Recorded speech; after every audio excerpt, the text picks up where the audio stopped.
En Afrique, les femmes se font de plus en plus présentes dans le domaine de l'entrepreneuriat. Elles produisent 61,9% des biens économiques, secteur informel inclus. En Côte d'Ivoire, les femmes dirigeantes d'entreprises se font remarquer et n'ont pas peur de se lancer. Selon une étude menée par le Centre d'intelligence des affaires sur les PME de l'agence Côte d'Ivoire PME BI, 31% des petites et moyennes entreprises sont dirigées par des femmes. Elles travaillent essentiellement dans les secteurs du commerce, des prestations des services, de l'agro-industrie et 4% se retrouvent dans le secteur des bâtiments, des travaux publics et de la technologie. Comme tout entrepreneur, la crise liée à la Covid-19 n'a pas été de tout repos pour elles.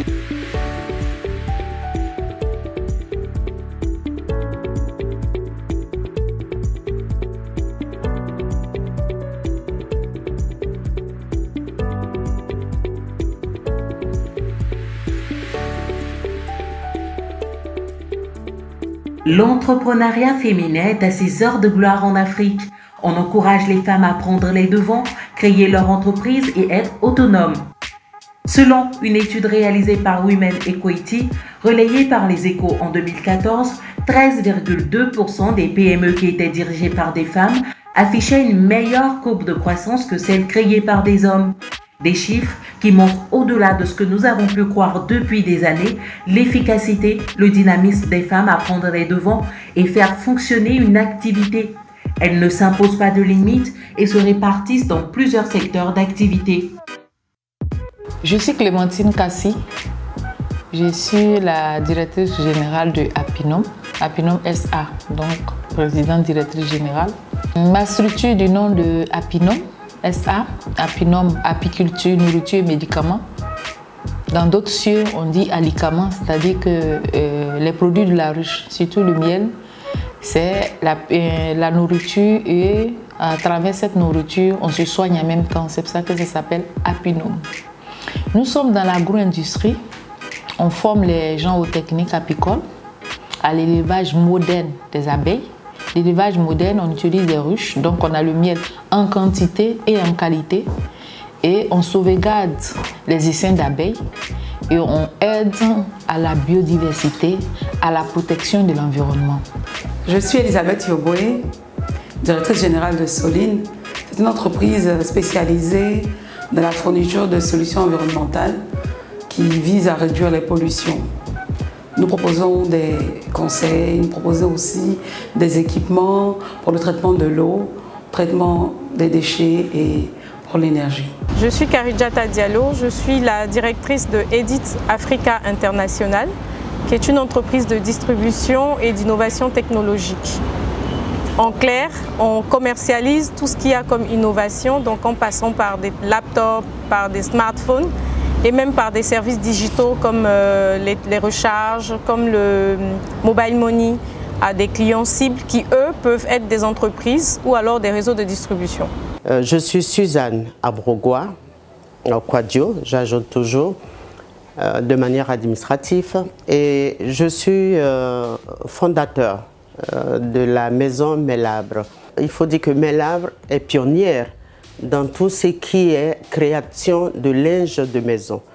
Le linge de maison, ça inclut succinctement le linge de table, la nappe, le linge de lit, tout ce qui est drap et couverture, le linge, je dirais, de bain. Et nous avons aussi un département en maroquinerie. Il faut dire que tout ça est coordonné et mise en place autour d'un tissage spécial qui est le tissage d'Afrique. Nous sommes en quelque sorte le pionnier qui a introduit le tissage dans tout ce qui est linge de maison, dans tout ce qui est maroquinerie. Pour elle, il n'y a pas de différence entre hommes et femmes. Elle se donne les moyens d'aller de l'avant, se surpasser, donner le meilleur d'elle-même et proposer des services à la hauteur des attentes des clients. Moi, je pense plus une entreprise, une activité dans le travail, c'est l'excellence. C'est l'excellence dans le travail qui parle pour toi. Homme ou femme, il faut être excellent. Mais chaque dirigeant, que tu sois une femme, tu dois tenir compte de ta dimension de femme. D'accord? De l'âge, de ta situation matrimoniale, que tu sois célibataire ou mariée, mère ou épouse, s'organiser. Mais lorsqu'on parle d'entreprise, lorsqu'on parle de business, on parle de compétitivité. Donc la femme doit être capable de s'organiser pour pouvoir être compétitive. Moi je pense que c'est ce qu'on doit... On doit se positionner sur ces questions-là. On ne doit pas occulter notre dimension de femme. On doit vivre pleinement comme une femme, être épanouie et tout, sur ces différentes dimensions, d'accord, mais quand il s'agit de travail, il faut être compétitif. C'est ce qui va faire la différence. J'ai toujours un leitmotiv, aide-toi, le ciel t'aidera. Si nous les femmes, nous commençons à minauder et à nous plaindre, je crois qu'il nous serait difficile d'aller de l'avant. J'ai toujours, lorsque je rencontre des femmes, je leur dis que le financement n'est pas une barrière en tant que telle. La barrière, c'est nous-mêmes, femmes. Nous devons aller de l'avant, solliciter la formation. Une fois qu'on est formé, c'est de commencer par étapes. Et j'avoue que par expérience avec Melab, lorsque je me suis investie dans Melab, je n'ai pas commencé avec 5 millions. J'ai défini en quelque sorte un petit plan, ce qu'on appelle un plan d'affaires. Et je suis allée par étapes et par période quinquennale. Sur 5 ans, je voulais maîtriser le produit. Les 5 prochaines années, ça me fait de la 10e année, je souhaite avoir maîtrisé le produit, établir ma notoriété. Et comment ai-je établi la notoriété de Melab? C'est en la faisant agréer au label rouge. Donc je suis certifiée label rouge. Cette seconde étape étant franchie, je vais en 2021, qui est le prochain quinquennal, établir Melab à l'international et sur le continent. Voilà donc, je pense, une évolution qui permet de cadrer en quelque sorte le développement de son entreprise et de partir avec des montants pas faramineux. Aujourd'hui, en 10 ans, nous avons des produits qui sont sur le marché, qui ont fait preuve de leur qualité, et nous avons aussi quelque chose qui est important, notre notoriété. Donc il est important d'avoir la vision de vers quoi l'on veut marcher. Avec cette vision, on se met en place pour définir un plan d'attaque. Il ne s'agit pas de vouloir, dans un premier temps, avoir 5 millions pour commencer une entreprise. Il ne s'agit pas aussi d'aller s'endetter auprès d'une banque. Parce que s'endetter, sans que vous ayez la formation de base, vous allez vous creuser un trou sans fond. Des difficultés, il n'en manque pas. Elles ne sont pas effrayées par ce fait. Bien au contraire, cela constitue un avantage pour se surpasser et se faire une expérience. Les challenges auxquels je fais face, ce sont les challenges comme toute personne qui a une entreprise, hein. L'analyse des besoins du marché, les questions financières, le gros challenge, des questions financières, la trésorerie, les ressources humaines, qu'est-ce qui nous accompagne à réaliser la vision. Avoir un personnel spécialisé et qualifié, suffisamment prêt à vous suivre. Nous avons trouvé la parade, c'est de recruter des femmes apprenties que nous avons nous-mêmes formées dans notre entreprise afin de pérenniser au moins de ce niveau-là. La crise liée à la Covid-19 a apporté son lot de difficultés. Près de 58% des petites entreprises et 68% des moyennes entreprises dirigées par des femmes ont été affectées. Certains établissements ont dû adapter leur mode de fonctionnement, mettre les employés en chômage technique et travailler à respecter les mesures barrières. Covid-19 a affecté déjà l'ensemble du monde entier. Et nous avons été durement touchés parce qu'entre janvier et février, nous enregistrions un chiffre d'affaires de 46 millions à peu près pour se retrouver à mars à peu près 900 000 francs de chiffre d'affaires. Donc vous comprenez bien l'impact que Covid a pu avoir sur nous. Ça, c'est le premier impact. Le deuxième impact, il est plutôt psychologique. En tant que chef d'entreprise, on a connu des moments difficiles parce que c'était une période dans laquelle il fallait maintenir les équipes motivées alors qu'on savait qu'on ne pouvait même plus faire de prévisions à long terme. Ça a été aussi l'occasion pour nous de revoir nos procédures, de réarticuler donc notre stratégie et de faire en sorte que le peu qu'on a puisse nous servir pour tenir les prochains mois de 2020. Nous avons dû malheureusement perdre des contrats, de très gros contrats. Nous avions démarré l'année 2020 avec des contrats intéressants avec des partenaires à l'étranger. Malheureusement, ces contrats n'ont pas été exécutés jusqu'à ce jour et nous sommes en phase de rentrer en production d'un des contrats. Nous croisons les doigts. Est arrivé le Covid-19, nous en avons tous pâti. Ça nous a créé de grandes difficultés. Surtout que nous venions en 2020 et au mois de mars de propulser notre activité en faisant dans cette boutique une vente privée qui a drainé du monde. Et nous étions donc dans cette lancée pour finir 2020. Et quand malheureusement avec le Covid, il va sans dire qu'on va avoir une baisse de nos ventes et incidence, c'est sur le personnel. Nous avons été obligés pour un certain moment, avant de définir une stratégie, de fermer notre atelier. Et nous sommes encore dans ce piétinement de fermeture, d'ouverture d'atelier. Avec le Covid, on a dû réapprendre à travailler dans un nouveau monde, se réadapter, faire face à tout ce qui tout ce qui a suivi la crise sanitaire, tout ce qui a été crise économique qui suit, environnementale, les nouvelles méthodes de travail. Mais ce que je retiens, j'ai appris à être beaucoup plus ouverte au changement, à accueillir le changement, à être résiliente, à encaisser et puis voir comment on peut se réinventer et puis adapter notre affaire dans ce contexte parce qu'il faut continuer après le Covid. L'agence Côte d'Ivoire PME, organe d'exécution du gouvernement ivoirien en charge de la promotion des PME, travaille à accompagner ces entreprises et soutenir le développement de l'entrepreneuriat féminin. Donc on a bénéficié de beaucoup d'autres structures, beaucoup de formations et c'est là que l'agence Côte d'Ivoire PME est née. On nous a donné l'information. Je pense bien que c'est M. Kaladi, le directeur de commerce international, qui nous a donné cette information. Et c'est ainsi qu'on a commencé à travailler avec l'agence Côte d'Ivoire PME. Et ensuite est né le projet, ce programme-là, PAP. On a pu acquérir vraiment des connaissances parce que ça a été un plateau pour nous où il y a plusieurs autres entreprises.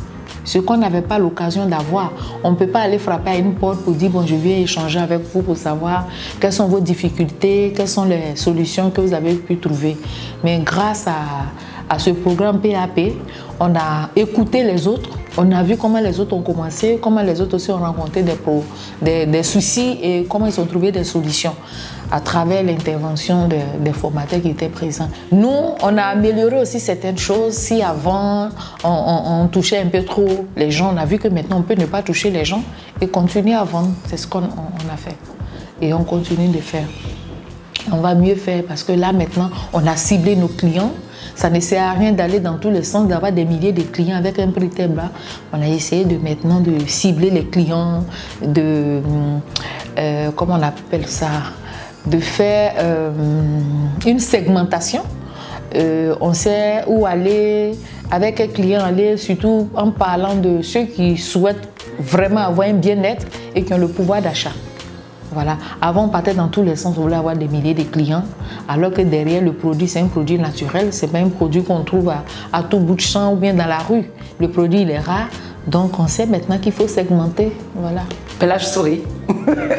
Ça a été une grande bouffée d'oxygène. J'ai eu, je ne sais pas la chance parce que je l'ai été, j'ai été sélectionnée en 2020 pour faire partie de la première cohorte du programme d'appui à la proactivité, du programme d'appui à la productivité des TPE-PME de l'agence Côte d'Ivoire PME, je crois avec ses partenaires GIZ et tout. Un programme très intéressant qui nous a permis, qui m'a permis de renforcer mes capacités managériales. On a eu beaucoup de formations en gestion d'entreprise, gestion de trésorerie, en finance. Et aussi, on a eu l'opportunité, j'ai eu l'opportunité d'accueillir ici dans mes locaux des conseillers de l'agence qui nous ont fait un diagnostic de l'entreprise. Il y a un rapport de diagnostic qui a été remis et des recommandations ont été faites. Et il y a même un programme d'accompagnement de l'entreprise qui a été fait pour nous aider à, on peut dire, à réaliser nos ambitions de croissance, si je peux dire ça comme ça. Donc je profite de l'occasion en tout cas pour réitérer mes remerciements à l'agence et à ce partenaire et encourager d'autres personnes à postuler lorsque ce genre de programme est proposé. Et ensuite, l'agence nous appuie également en matière de renforcement de capacité. Et pour moi, c'est l'élément fondamental. Nous pouvons avoir tout l'argent que nous souhaitons, mais si nous ne sommes pas formés à gérer cet argent, nous ne sommes pas formés à performer nos services, nos solutions, malheureusement cet argent ne va pas nous servir. Et nous, on veut capitaliser sur les formations que vous faites pour apprendre davantage et aller chercher des parts de marché dans toute la Côte d'Ivoire. Mais pourquoi pas s'exporter, exporter nos solutions dans la sous-région au moins. Et je suis sûre que le programme qui est fait aujourd'hui à travers votre formation va nous apporter énormément, peut-être pas en termes de retombées immédiates, mais au fur et à mesure, ça va nous permettre de structurer nos entreprises. La première étape, c'est de nous avoir fait souscrire à son programme pour que nous soyons réellement encadrés techniquement. Je pourrais dire un encadrement sur le terrain et aussi un encadrement de gestion et de management. Ça nous a été et ça nous sera encore nécessaire. Outre cela, ce que j'apprécie au niveau de l'agence Côte d'Ivoire PME, c'est les formations in situ. Au risque de me redire, il n'y a que la formation, la prise en main des outils. C'est notre connaissance qui nous permettra donc de développer notre entreprise. Et en cela, je dis bravo à l'agence PME. Pour elle, de grands défis sont encore à relever pour permettre une véritable éclosion de l'entrepreneuriat dit féminin et l'autonomisation de la femme. Aujourd'hui, les femmes trouvent leur place et sont de plus en plus tournées vers l'entrepreneuriat. Et elles ne se sont pas trompées. Elles démontrent chaque jour leur talent et leur capacité à faire évoluer leur entreprise. La Covid-19, loin d'être un frein, a été une opportunité d'apprentissage et de résilience. Elles croient en l'avenir et en cette occasion que la vie leur donne de briller. L'agence Côte d'Ivoire PME croit également en elles et reste mobilisée à leur côté pour la réalisation de leur ambition. Le premier défi pour moi, c'est la formation. Quel que soit le niveau que l'entrepreneur femme aurait, qu'elle ait un niveau élémentaire, CEP, qu'elle ait un niveau de lycée, de BTS, ou aller un peu plus haut, les ingénieurs, docteurs ou autres, parce que l'entrepreneuriat, elle peut venir de tous les secteurs, les niveaux en fait. Il faut la formation parce qu'il faut être formé à diriger une entreprise. Ça, c'est important. C'est très important. Ça, c'est la base. La formation, il y a aussi beaucoup de développement personnel, le mindset. Parce que être entrepreneur, c'est vraiment une course de fond. C'est vraiment une course de fond. Je pense que c'est dans la durée que vous verrez l'effort que vous faites. Donc, il faut beaucoup avoir ce mindset de bosseur, se dire qu'on aura des résultats dans le temps. Il faut se préparer à passer des épreuves et à les relever. Il faut aussi, ce qui est important aussi, l'écosystème dans lequel on évolue. Donc, le premier écosystème, ça sera la famille, le conjoint, ça sera les amis, ça sera les collaborateurs. Et ensuite, il faut réseauter des réseaux professionnels qui vont nous accompagner aussi dans notre vision. Écoutez, moi je suis entrepreneur, donc j'aime le goût du risque. Je n'ai pas peur d'entreprendre de nouvelles choses. Et quand j'ai un petit coup de main, je considère que c'est une grande aide qu'on m'apporte. Et avec cette grande aide que l'agence PME nous apporte à travers les formations, je suis persuadée que 2021 sera une très belle année pour nous parce qu'on a appris dans la difficulté à exister et à survivre. Donc la prochaine étape naturelle, c'est d'implémenter tout ce qu'on a appris à travers vos formations, mais aussi à travers la leçon que Covid nous a appris. Qu'on peut travailler en dehors du bureau, qu'on peut continuer de performer et travailler à travers le monde avec des gens qui se connectent via une plateforme avec qui nous partageons des expériences. Nous sommes très optimistes sur l'année 2021. Nous croisons les doigts et espérons que nos différents projets vont voir le jour et que ça va permettre à notre entreprise de faire un bond en avant. En Afrique, on connaît la place des femmes, on connaît leur persévérance, leur vouloir à trouver des revenus pour encadrer, pour nourrir, pour leur famille. Et c'est un socle important sur lequel on peut se poser pour développer un pays. Pour ma part, pour être dans les associations féminines, je peux dire que les femmes sont prêtes.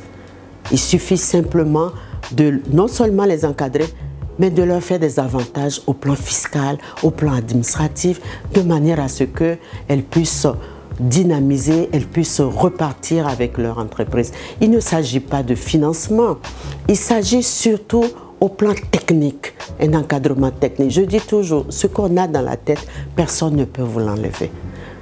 Les ressources, on peut les avoir, mais l'encadrement technique est pour moi un pilier important.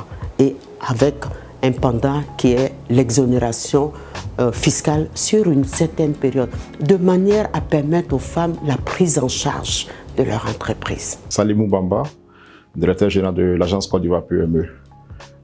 Nous sommes ravis de vous avoir présenté ce numéro de PME Insider. Vous avez pu effectivement constater que nous avons en Côte d'Ivoire des femmes entrepreneurs qui au quotidien travaillent à créer la richesse. Effectivement, dans notre tradition parfois, nous pensons qu'être femme peut être un handicap lorsqu'on va en affaires. Mais comme vous avez pu le noter, ces femmes-là ont su s'adapter, elles ont pu définir leur vision et bien sûr au quotidien, elles œuvrent à créer des emplois pour le développement de notre pays. Comme vous pouvez le constater, l'État ivoirien a mis à la disposition des entrepreneurs ivoiriens une agence qui est l'agence Côte d'Ivoire PME. Au sein de cette agence, les femmes représentent une priorité pour nous. Et comme elles ont pu vous le présenter au travers des différents programmes, dans le programme d'appui à la productivité, nos collaborateurs travaillent au quotidien à accompagner ces femmes-là. Au-delà du programme d'appui à la productivité, 35% de chacune de nos interventions sont destinées à soutenir les femmes entrepreneurs. Également, au-delà du programme d'appui à la productivité, vous avez le programme que nous réalisons avec l'appui des Nations Unies dans les filières du karité, de l'anacarde et du manioc. Donc nous encourageons chacune des femmes entrepreneurs à contacter nos services et bien sûr à pouvoir se faire accompagner. Chacune des entrepreneurs que vous avez pu suivre vous ont mentionné un élément important. L'argent n'est pas forcément le problème lorsqu'on s'engage dans l'entrepreneuriat. Elles vous ont mentionné qu'il faut bien sûr avoir d'abord les capacités et les qualités qu'il faut. Et c'est en cela que nous encourageons chacune de ces entrepreneurs à contacter nos services, notamment le guichet des services, qui pourra accompagner ces femmes à structurer leur entreprise, à pouvoir se définir des objectifs et bien sûr à renforcer les capacités d'intervention de leurs entreprises, de sorte qu'elles soient compétitives.